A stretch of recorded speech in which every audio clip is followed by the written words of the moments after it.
Hello ಎಲ್ರಿಗೂ ನಮಸ್ಕಾರ, welcome back to my YouTube channel. ಎಲ್ಲರೂ ಹೇಗಿದ್ದೀರಾ? ಎಲ್ಲರೂ ಚೆನ್ನಾಗಿದ್ದೀರಾ ಅಂತ ಭಾವಿಸ್ತೀನಿ. ಸೊ ಇವತ್ತಿನ ವಿಡಿಯೋದಲ್ಲಿ ನಾನು ಹೇರ್ ಬೋಟಾಕ್ಸ್ ಟ್ರೀಟ್ಮೆಂಟ್ ಬಗ್ಗೆ ಇನ್ಫಾರ್ಮೇಷನ್ ಕೊಡಬೇಕು ಅಂತ ಅಂದ್ಕೊಂಡಿದ್ದೀನಿ. ಹೇರ್ ಬೋಟಾಕ್ಸ್ ಟ್ರೀಟ್ಮೆಂಟ್ ಅಂದರೆ ಏನು, ಅದ್ರದ್ದು ಕಾಸ್ಟ್ ಎಷ್ಟಾಗುತ್ತೆ, ಅಡ್ವಾಂಟೇಜಸ್ ಏನು, ಡಿಸಡ್ವಾಂಟೇಜಸ್ ಏನು, ಆಫ್ಟರ್ ಟ್ರೀಟ್ಮೆಂಟ್ ಕೇರ್ ಹೇಗೆ ಮಾಡಬೇಕು, and my honest review after 6 months. So first thing ನಾನು ಹೇಳ್ಬಿಡ್ತೀನಿ, ನಾನು ಏನಕ್ಕೆ ಹೇರ್ ಬೋಟಾಕ್ಸ್ ಟ್ರೀಟ್ಮೆಂಟ್ ಮಾಡಬೇಕು ಅಂತ ಡಿಸೈಡ್ ಮಾಡಿದೆ ಅಂತ. ಸೊ ನನ್ನ ಹೇರ್ ಬಂದು ಕರ್ಲಿನೂ ಅಲ್ಲ, ಸ್ಟ್ರೇಟು ಅಲ್ಲ, it is ವೇವಿ, kind of ವೇವಿ and ಸ್ವಲ್ಪ ರಫ್ ಟೆಕ್ಸ್ಚರ್ ಇದೆ. ಬಿಕಾಸ್ ನಮ್ಮ ಮಮ್ಮಿಗೆ ಹಾಗೆ ಇರೋದು ಹೇರು, ಅದರಿಂದ ನನಗೂ ಹಾಗೇನೆ. My hair was all good. But ಏನಾಯಿತು ಅಂತ ಅಂದರೆ, ಇತ್ತೀಚೆಗೆ ನನಗೆ ಈ ಮನೆಗೆ ಶಿಫ್ಟ್ ಆದಮೇಲೆ ಇಲ್ಲಿ ತುಂಬಾ ಹಾರ್ಡ್ ವಾಟರ್ ಇರೋದ್ರಿಂದ ತುಂಬ ಹೇರ್ ರಫ್ ಆಗೋಕ್ಕೆ ಸ್ಟಾರ್ಟ್ ಆಯಿತು ಆ್ಯಂಡ್ ಸ್ಪ್ಲಿಟ್ ಎಂಡ್ಸ್ ಆಗ್ತಾಯಿತ್ತು and it use to look so dull and damage. So I got so frustrated. ಮುಂಚೆನೇ ಆಸೆ ಇತ್ತು, ಲಾಸ್ಟ್ ಇಯರು ಅಂದ್ಕೊಂಡಿದ್ದೆ ದ್ಯಾಟ್ ಬೋಟಾಕ್ಸ್ ಮಾಡಿಸೋಣ ಅಂತ ಅಂದ್ಬಿಟ್ಟು. ಬಟ್ ಕನ್ಫ್ಯೂಷನಲ್ಲಿದ್ದೆ, ಮಾಡಿಸ್ಲಾ ಬೇಡವಾ ಅಂತ. ಬಿಕಾಸ್ ನನಗೆ 2020 ಕೆರಟಿನ್ ಟ್ರೀಟ್ಮೆಂಟ್ ಮಾಡಿಸಿ ಸ್ವಲ್ಪ ಬ್ಯಾಡ್ ಎಕ್ಸ್ಪೀರಿಯನ್ಸ್ ಇತ್ತು, ತುಂಬಾ ಹೇರ್ ಫಾಲ್ ಆಗಿತ್ತು. ಆ್ಯಂಡ್ ಟ್ರೀಟ್ಮೆಂಟ್ ನನಗೆ ಒಂದು 3 months ಕೂಡ ಲಾಸ್ಟ್ ಆಗಲಿಲ್ಲ. ಅದಕ್ಕೆ ಮಾಡಿಸ್ಲಾ ಬೇಡವಾ ಅಂತ ಕನ್ಫ್ಯೂಷನಲ್ಲಿದ್ದೆ. ಸಿನ್ಸ್ ಈ ಥರ ಆಗಿದ್ದರಿಂದ ಹೇರು ನನಗೆ ನೋಡ್ಕೊಳಕ್ಕೆ ಕಷ್ಟ ಆಗ್ತಿದ್ದರಿಂದ ಮಾಡಿಸೋಣ ಅಂತ ಧೈರ್ಯ ಮಾಡಿ, ಸ್ವಲ್ಪ ರಿಸರ್ಚ್ ಮಾಡಿ, ಫ್ರೆಂಡ್ಸ್ನ, ಫ್ಯಾಮಿಲಿನ, ಎಲ್ಲರ ಹತ್ರನೂ ಯಾರ್ಯಾರು ಮಾಡಿಸಿದ್ದಾರೆ ಅವ್ರ ಹತ್ರ ಎಲ್ಲ ರಿವ್ಯೂಸ್ ತೊಗೊಂಡು ಮಾಡಿಸೋಣ ಅಂತ ಡಿಸೈಡ್ ಮಾಡಿದೆ. ಸೊ ಹೇರ್ ಬೋಟಾಕ್ಸ್ ಟ್ರೀಟ್ಮೆಂಟ್ ಅಂದರೆ ಏನಪ್ಪ ಅಂತ ಅಂದರೆ, ನಮ್ಮ ಹೇರ್ ಏನಿರುತ್ತೆ ಅದ್ರ ಮೇಲೆ ಫೈಬರ್ನ ಕೋಟಿಂಗ್ ಮಾಡ್ತಾರೆ. So that is hair botox treatment, so that your hair looks more shinier, healthier and damage free. First thing is, ನೀವು ಹೇರ್ ಬೋಟಾಕ್ಸ್ ಟ್ರೀಟ್ಮೆಂಟ್ ಮಾಡಿಸೋವಾಗ ಒಂದು ಒಳ್ಳೆ ಸಲೂನ್ನ ಚೂಸ್ ಮಾಡಿ. ಬಿಕಾಸ್ ಕಮ್ಮಿ ಪ್ರೈಸ್ಗೆ ಎಲ್ಲ ಸಲೂನ್ಸಲ್ಲೂ ಮಾಡ್ತಾರೆ. I know, I agree, money is important, but at the same time not at the cost of your hair. Because ಒಂದು ಸತಿ ನೀವು ಕೂದಲೆಲ್ಲ ಉದುರೋದ್ರೆ ಅಥವಾ ಏನಾದರೂ ಡ್ಯಾಮೇಜ್ ಆದರೆ ಅದನ್ನು ಮತ್ತೆ ಹಿಂದೆ ಪಡೆಯೋಕ್ಕಾಗಲ್ಲ. ಅದಕ್ಕೆ ಸ್ವಲ್ಪ ಜಾಸ್ತಿ ಆದರೂ ಪರವಾಗಿಲ್ಲ, ಒಂದು ಒಳ್ಳೆ ರೆಪ್ಯೂಟೆಡ್ ಸಲೂನ್ಗೆ ಹೋಗಿ ಮಾಡಿಸಿ ಅಂತ ಹೇಳೋಕ್ಕೆ ಇಷ್ಟಪಡ್ತೀನಿ. ಸೊ ನಾನು ಇಲ್ಲೇ ನನ್ನ ಮನೆ ಹತ್ರನೇ ಇರೋ ಟೋನಿ ಆ್ಯಂಡ್ ಗೈ ಸಲೂನಲ್ಲಿ ಮಾಡಿಸಿದ್ದು. ಸೊ ನಾನು ಪ್ರೀವಿಯಸ್ ಡೇನೇ ಹೋಗ್ಬಿಟ್ಟು ಅವ್ರಿಗೆ ಅವರು ನನ್ನ ಹೇರ್ ಎಲ್ಲನೂ ನೋಡಿ, ಹೇರ್ ಟೆಕ್ಸ್ಚರು, ಲೆಂತು ಎಲ್ಲನೂ ನೋಡಿ ಓಕೆ ಸೂಟ್ ಆಗುತ್ತೆ ನಿಮಗೆ ಅಂತ ಹೇಳಿದ್ರು. ಆ್ಯಂಡ್ ಪ್ರೈಸ್ ಹೇಳಬೇಕು ಅಂದರು, ಅವರು ಲೆಂತು, ಟೆಕ್ಸ್ಚರು ಮತ್ತು ಥಿಕ್ನೆಸ್ ಎಷ್ಟಿದೆ ಅದೆಲ್ಲ ನೋಡಬೇಕಾಗುತ್ತೆ. ಬಿಕಾಸ್ ಹೇರ್ ಥಿಕ್ಕು ಮತ್ತು ಲಾಂಗ್ ಇದ್ದಷ್ಟು ಅವ್ರಿಗೆ ಆ ಪ್ರಾಡಕ್ಟು ಮತ್ತು ಟೈಮು ತುಂಬಾ ಕನ್ಸ್ಯೂಮ್ ಮಾಡುತ್ತಲ್ವ, ಅದಕ್ಕೆ. ಸೊ ನಾನು ಹಿಂದಿನ ದಿನವೇ ಹೋಗಿ ತೋರಿಸ್ಕೊಂಡು ಅಪಾಯಿಂಟ್ಮೆಂಟ್ ತೊಗೊಂಡು ನೆಕ್ಸ್ಟ್ ಡೇಗೆ ಬಂದೆ. Since I did it on the weak day. ನಂದು ಆಫೀಸ್ ಅವರ್ಸ್ ಆದಮೇಲೆ ಒಂದು 5:30 ಹಂಗೆ ಹೋದೆ ಸಲೂನ್ಗೆ. ಸೊ 5:30 ಹಂಗೆ ಹೋಗಿ, it takes around 4 to 5 hours I would ಸೇ. ತುಂಬಾ ಪೇಷನ್ಸ್ ಇರಬೇಕು. ಟ್ರೀಟ್ಮೆಂಟ್ದು ಪ್ರೊಸೀಜರ್ ಬಗ್ಗೆ ಎಕ್ಸ್ಪ್ಲೈನ್ ಮಾಡಬೇಕು ಅಂತ ಅಂದರೆ, ಫಸ್ಟು ಹೋದಾಗ ನಂದು ಹೇರ್ ಎಲ್ಲ ನೋಡಿ, ನಾನು ಆ್ಯಕ್ಚುಲಿ ಹೇರ್ ಕಟ್ ಮಾಡಿಸಿದೆ. ನಂದು ಆಲ್ಮೋಸ್ಟ್ ವೇಸ್ಟ್ ತನಕ ಇತ್ತು ಲೆಂತು. ಐ ಥಿಂಕ್ ನಾನು 4 to 5 inches ಒಂದಿಷ್ಟು ಕಟ್ಟೇ ಮಾಡಿಸಿದೆ. ಬಿಕಾಸ್ ಅಷ್ಟು ಡ್ಯಾಮೇಜ್ ಆಗಿತ್ತು, ಅದಕ್ಕೆ ಅಷ್ಟು ಕಟ್ ಮಾಡಿಸಿ ಆಮೇಲೆ ಟ್ರೀಟ್ಮೆಂಟ್ ಮಾಡಿಸಿದ್ದು. ಸೊ ಫಸ್ಟು ಹೇರ್ ಕಟ್ ಮಾಡಿಸಿ ಆಮೇಲೆ ಅವರು ಒಂದು 2 to 3 times ವಾಶ್ ಮಾಡಿದ್ರು ಹೇರ್ನ. ಬಿಕಾಸ್ ಏನೇ ಬಿಲ್ಡಪ್ ಇದ್ರೂ ಸ್ಕಾಲ್ಪಲ್ಲಿ, ಹೇರಲ್ಲಿ ಹೋಗಲಿ ಅಂತ ಅಂದ್ಬಿಟ್ಟು, ಏನಾದರೂ ಇದ್ದರೆ ಹೇರ್ ಟ್ರೀಟ್ಮೆಂಟ್ ಸರಿಯಾಗಿ ಕೂರಲ್ಲ ಅಂತ ಅಂದ್ಬಿಟ್ಟು 2 to 3 times ವಾಶ್ ಮಾಡ್ತಾರೆ ಯಾವುದೇ ಸಲೂನಲ್ಲಾದ್ರೂ. ಸೊ ನನಗೆ 2 to 3 times ವಾಶ್ ಮಾಡಿ ಆಮೇಲೆ ಬ್ಲೋ ಡ್ರೈ ಮಾಡಿದ್ರು.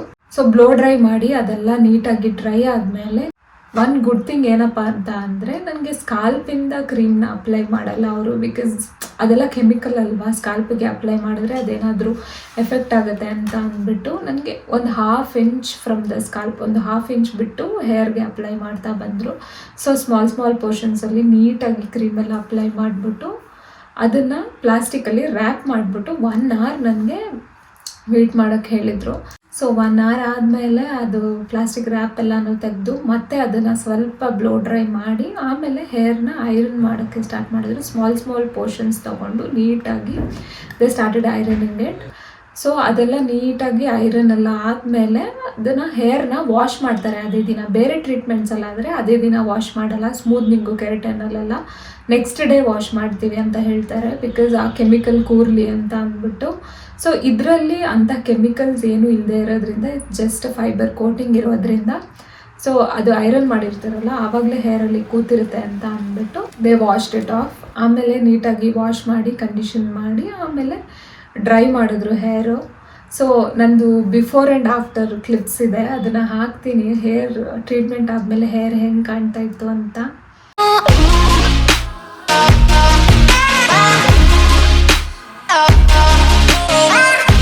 ಬರೀ ಪ್ರಾಡಕ್ಟಿಗೆಲ್ಲ ಪ್ರೈಸ್ ಪೇ ಮಾಡೋದು, because it takes lot of time and energy. ಅವ್ರಿಗೂ ತುಂಬ ಪೇಷನ್ಸಿಂದ ಅವರು ಅಷ್ಟು ಸರ್ವಿಸ್ ಕೊಡ್ತಾರೆ. ಸೊ ಟ್ರೀಟ್ಮೆಂಟ್ದು ಅಡ್ವಾಂಟೇಜಸ್ ಹೇಳಬೇಕು ಅಂತ ಅಂದರೆ it is very easy to manage and it looks healthier, shinier and it looks good and it saves lot of your time ಅಂತ ಹೇಳ್ತೀನಿ. ಬಿಕಾಸ್ ನೀವೆಲ್ಲಾದರೂ ಈವೆಂಟ್ ಹೋಗಬೇಕು ಅಂತ ಅಂದರೆ, ಏನಾದರೂ ಆಚೆ ಹೋಗಬೇಕು ಅಥವಾ ಸ್ವಲ್ಪ ಚೆನ್ನಾಗಿ ರೆಡಿ ಆಗಬೇಕು ಅಂದರೆ ಹೇರ್ ಸೆಟ್ ಮಾಡ್ತಾ ನಿಂತ್ಕೋಬೇಕು, ಅದಂತೂ ನಿಮಗೆ ಆಬ್ವಿಯಸ್ಲಿ 1 to 2 hours ಅಂತೂ ತೊಗೊಳುತ್ತೆ. So this saves your time.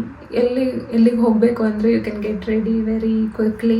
So it saves your time first thing. ಆಮೇಲೆ obviously it looks good and you feel good.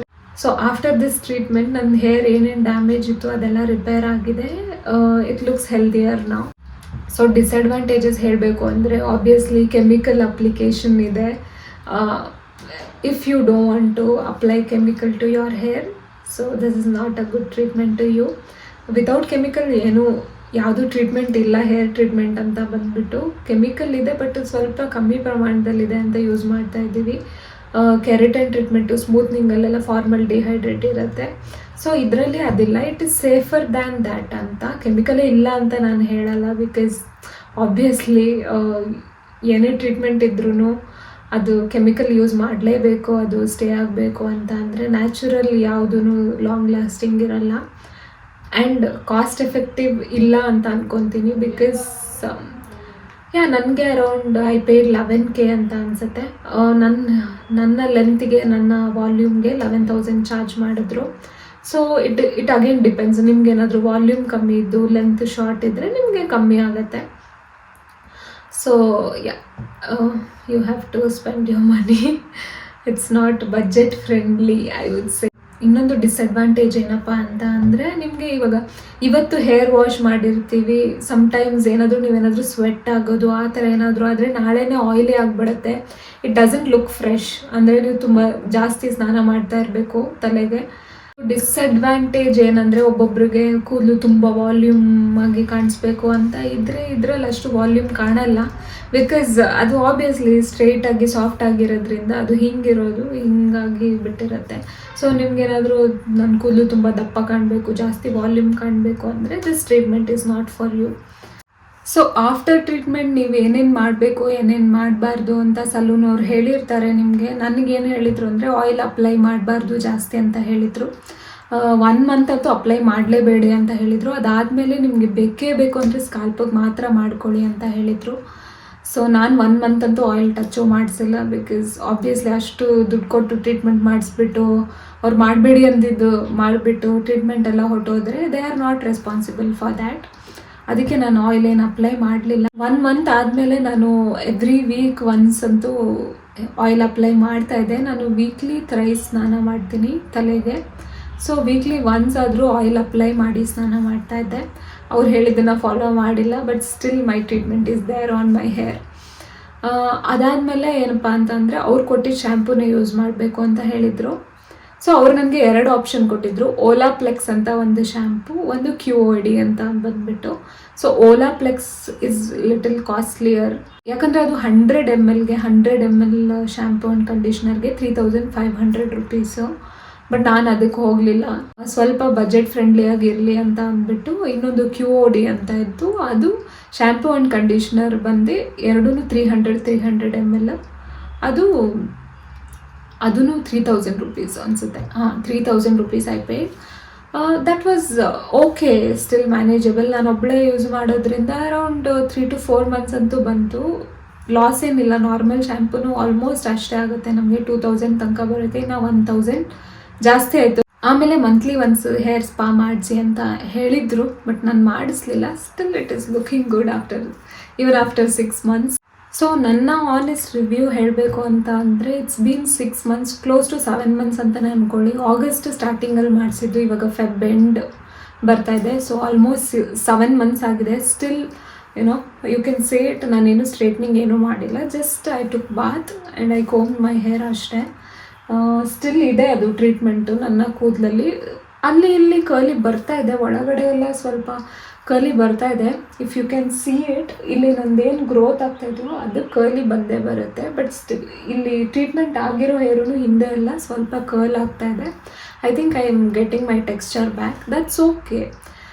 ಅವ್ರು ಹೇಳಿದ್ದು 6 months ಎಲ್ಲ ನನಗೆ 6 months ನೀವು ನೀಟಾಗಿ ಮೇಂಟೈನ್ ಮಾಡಿದ್ರೆ 6 months ಬರುತ್ತೆ ಅಂತ ಹೇಳಿದರು. ಸೊ 6 months ಮೇಲೆ ಆಗಿದೆ, that's okay. I am loving it. Worth it ಅಂತ ನೀವು ನನ್ನ ಕೇಳಿದ್ರೆ I will say obviously yes, it is worth it.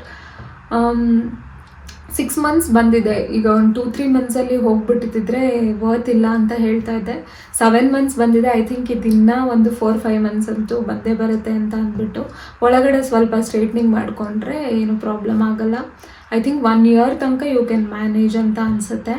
ಮತ್ತೆ ಇಲ್ಲೆಲ್ಲ ವೇವ್ಸ್ ಬರ್ತಾ ಇದೆ ಒಳಗಡೆ ಎಲ್ಲ ಕೂದಲು. ಇಫ್ ಯು ಕ್ಯಾನ್ ಸಿ ಅಂದರೆ ತುಂಬ ವಿಸಿಬಲ್ ಆಗಿಲ್ಲ, ಬಟ್ ಒಳಗಡೆ ಹಿಂದೆ ಎಲ್ಲ ಬರ್ತಾ ಇದೆ. ಆ್ಯಂಡ್ ಆಬ್ವಿಯಸ್ಲಿ ಇಲ್ಲಿ ಬೆಳೆಯೋ ಹೇರೂ ವೇವಿ ಬರ್ತಾ ಇದೆ. ನಂಗೆ ಆ್ಯಕ್ಚುಲಿ ಮಾಡಿಸಿದ್ನಲ್ಲ ಅವಾಗಿಂತ ನಂಗೆ ಇವಾಗಲೇ ಇಷ್ಟ ಆಗ್ತಾ ಇದೆ ಇದು ಹೇರು. ಯಾಕಂದರೆ ಆವಾಗ ಫುಲ್ ಸ್ಟ್ರೈಟ್ ಆಗಿತ್ತು ಮತ್ತು ಫ್ಲ್ಯಾಟ್ ಆಗಿತ್ತು ಹೇರು, ತುಂಬಾ ಫ್ಲ್ಯಾಟ್ ಅಂತ ಅನಿಸ್ತಾ ಇತ್ತು. ಅವಾಗ ಅಷ್ಟು ಚೆನ್ನಾಗಿ ಅನಿಸ್ತಾ ಇರಲಿಲ್ಲ. ಬಟ್ ಇವಾಗ ನಂದು ವೇವ್ಸ್ ಬರ್ತಾ ಇರೋದ್ರಿಂದ ಸ್ವಲ್ಪ ಬೌನ್ಸಿ ಆಗು ಅನಿಸುತ್ತೆ, ಸ್ವಲ್ಪ ಸ್ಟ್ರೈಟು ಇದೆ. So now I am liking it. ಮತ್ತೆ ಮಾಡಿಸ್ತೀರಾ ಹೇರ್ ಬೋಟಾಕ್ಸು ಅಂತ ಕೇಳಿದ್ರೆ ಎಸ್ ಮಾಡಿಸ್ತೀನಿ. ಬಟ್ ಯಾವಾಗ ಅಂತ ಅಂದರೆ ಅವರು 6 months ಒನ್ಸ್ ಅಂತ ಹೇಳ್ತಾರೆ.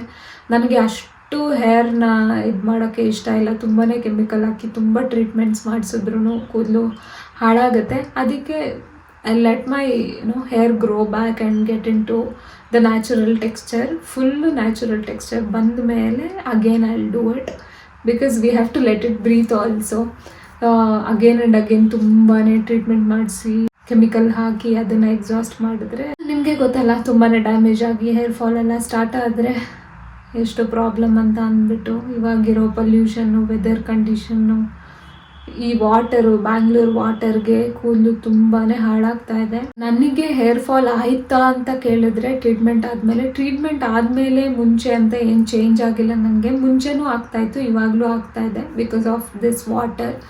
ಐ ಥಿಂಕ್ ಇದು ಮನೆ ಚೇಂಜ್ ಮಾಡಿದ್ಮೇಲೆ ಸರಿ ಹೋಗೋದು ಅನಿಸುತ್ತೆ, ಅಥವಾ ಶವರ್ ಫಿಲ್ಟರ್ ಹಾಕ್ಸ್ಕೋಬೇಕು, ಆ ಥರ ಏನಾದರೂ ಮಾಡೋಣ ಅಂತ ಅಂದರೆ ಕೆಲವ್ರು ಹೇಳ್ತಾರೆ ಅದು ವರ್ಕ್ ಆಗುತ್ತೆ ಅಂತ, ಕೆಲವ್ರು ಹೇಳ್ತಾರೆ ಇಲ್ಲ ಅಂತ. But I have to try. And ನಂದು ಹೇರ್ ಕೇರು ಸ್ವಲ್ಪ ಮಾಡಬೇಕು ಅಂತ ಅಂದ್ಕೊಂಡಿದ್ದೀನಿ ಇನ್ಮೇಲೆ, ನೋಡೋಣ ಹೆಂಗಾಗತ್ತೆ ಅಂತ ಅಂದ್ಬಿಟ್ಟು. ಸೊ ಹೇರ್ ಬೋಟಾಕ್ಸ್ ಮಾಡಿಸ್ಲಾ ಬೇಡವಾ ಅಂತ ನೀವು ನನ್ನ ಕೇಳಿದ್ರೆ I would say go for it. At least ಒಂದ್ಸತಿನಾದರೂ ಟ್ರೈ ಮಾಡಿ, ಚೆನ್ನಾಗಿದೆ. ನನಗಂತೂ ಒಳ್ಳೆ ಎಕ್ಸ್ಪೀರಿಯೆನ್ಸ್ ಇದೆ, ಏನು ಬ್ಯಾಡ್ ಎಕ್ಸ್ಪೀರಿಯೆನ್ಸ್ ಏನೂ ಆಗಿಲ್ಲ. ಕೆರಟಿನ್ ಟ್ರೀಟ್ಮೆಂಟಲ್ಲಿ ಬ್ಯಾಡ್ ಎಕ್ಸ್ಪೀರಿಯೆನ್ಸ್ ಆಗಿತ್ತು ನನಗೆ, ಅದಕ್ಕೆ ನಾನು ಸ್ವಲ್ಪ ಇಷ್ಟು ದಿನ ಹೆದರಿದೆ ಮಾಡಿಸ್ಲಾ ಬೇಡವಾ ಅಂತ ಅಂದ್ಬಿಟ್ಟು. But Botox is nice, I like it. ಮತ್ತೆ ಮಾಡಿಸ್ತೀನಿ ನಾನು, ಮೇ ಬಿ ಆಗಸ್ಟ್ ಆದಮೇಲೆ ಮಾಡಿಸ್ತೀನಿ. 1 year ಆಗಲಿ, ಅಷ್ಟೊತ್ತಿಗೆ ಫುಲ್ ಹೇರ್ ಟೆಕ್ಸ್ಚರೂ ವಾಪಸ್ ಬಂದಮೇಲೆ I will do it. So ಇದಾಗಿತ್ತು ನನ್ನ experience about my hair botox treatment. ನಾನು ಆನೆಸ್ಟ್ ರಿವ್ಯೂ ಕೊಟ್ಟಿದ್ದೀನಿ, ಎಷ್ಟಾಗುತ್ತೆ ಅಷ್ಟು ಇನ್ಫಾರ್ಮೇಷನ್ ಕೊಡೋಕ್ಕೆ ಟ್ರೈ ಮಾಡಿದ್ದೀನಿ. ಈ ವಿಡಿಯೋ ನಿಮಗೆ ಇಷ್ಟ ಆಗಿದೆ ಅಂತ ಭಾವಿಸ್ತೀನಿ. ಇಷ್ಟ ಆಗಿದ್ರೆ don't forget to like, share and subscribe to my YouTube channel. ನಿಮಗೇನಾದರೂ ಕ್ವೆರೀಸ್ ಇದ್ದರೆ ಕಮೆಂಟ್ ಸೆಕ್ಷನಲ್ಲಿ ಕಮೆಂಟ್ ಮಾಡಿ, I will try to answer it. ಮುಂದಿನ ವಿಡಿಯೋದಲ್ಲಿ ಸಿಗ್ತೀನಿ ಅಂತ ಹೇಳ್ತಾ signing off for today. Until then you all take care, love you all, bye bye.